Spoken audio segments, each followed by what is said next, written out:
गोतची आपण कधी बोलतो का बाळा? विठ्ठल कुळीचे दैवत विठ्ठल वित्त गोत चित्त विठ्ठल वित्त गोत चित्त विठ्ठल पुण्य पुरुषार्थ आवडे मात विठ्ठलाची आवडे मात विठ्ठलाची. रामकृष्णारी हा संत तुकाराम महाराजांचं जन्मस्थळ आहे. याच ठिकाणी त्यांचा जन्म झाला.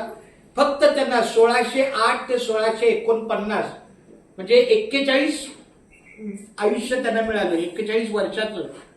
पण 450 वर्ष झाली तरी आज ते आपल्या सोबत आहेत.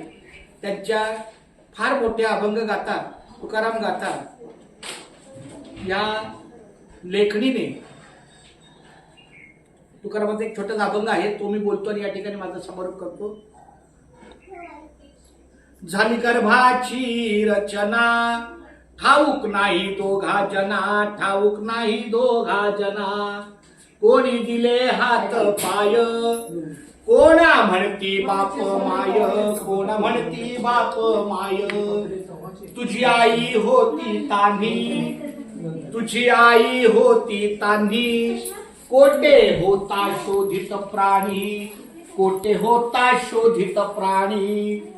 तुझा बाप होता बाळ, तुझा बाप होता बाळ. कोठे होता कंठित काळ, कोठे होता कंठित काळ. संत तुकाराम महाराजांनी या अभंगातून इतकी फार मोठी गर्भित अशी गोष्ट सांगितलेली आहे की झाली गर्भाची रचना.